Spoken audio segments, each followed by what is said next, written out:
Aristotle, those who educate children well are more to be honored than parents.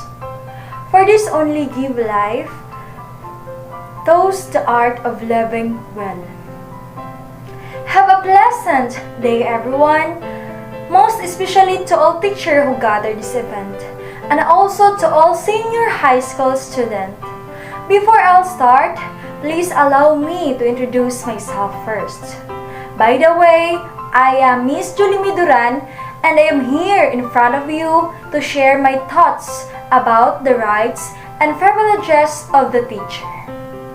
To all senior high school students, have a plan to go college schools and confused about what courses to take, I introduce you teaching careers.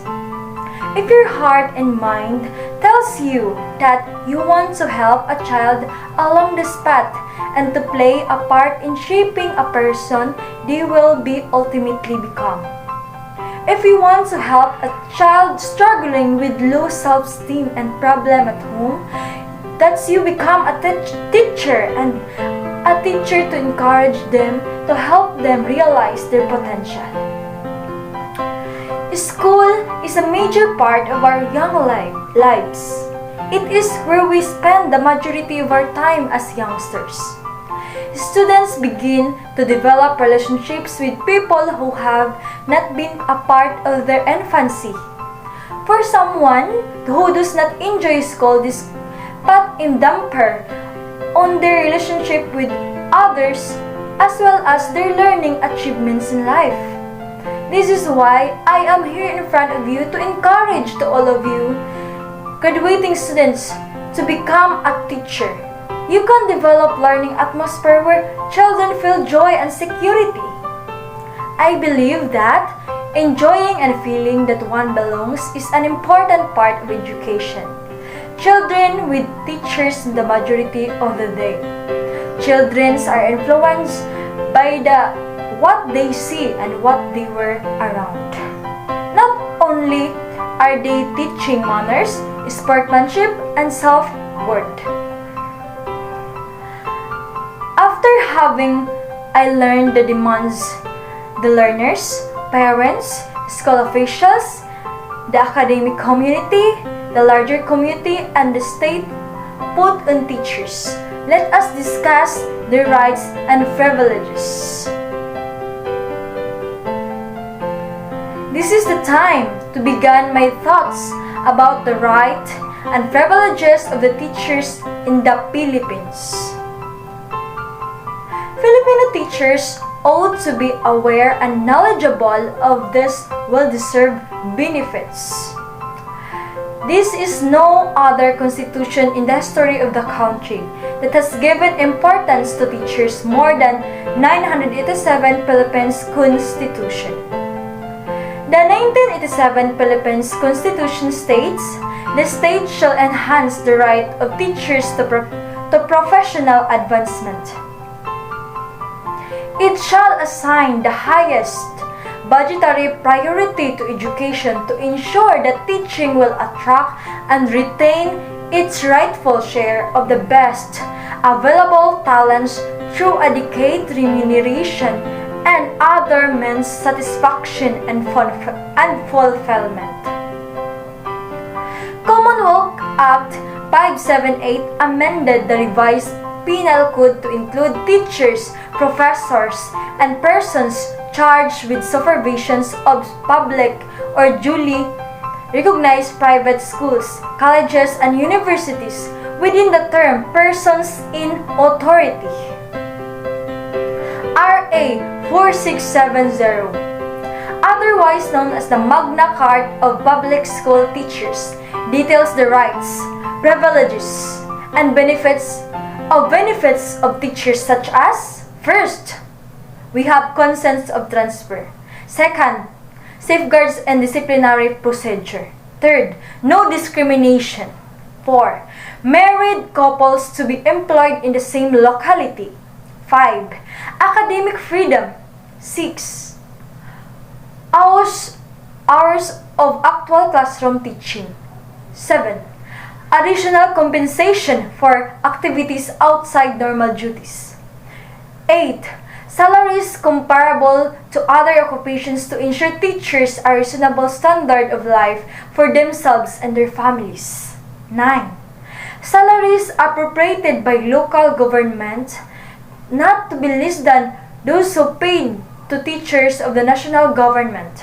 11. Special hardship allowances. 12. Medical examination free for charge once a year. 10. Cost of living allowance during the teacher's professional life. 13. Prohibition of unauthorized deduction. 14. Study leave from teacher salaries. And 15. Indefinite leave, organization of their choice.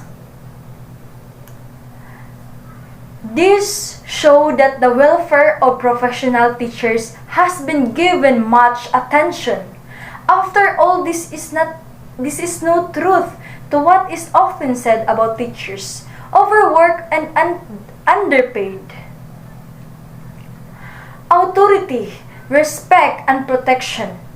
Teachers and school administrators are persons in authority when in lawful discharge of duties and responsibilities, and shall therefore be accorded due to respect and protection. Fair wages.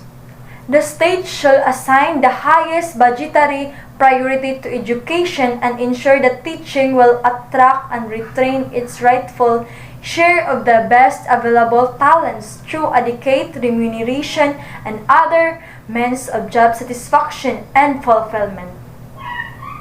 Punishment against attackers.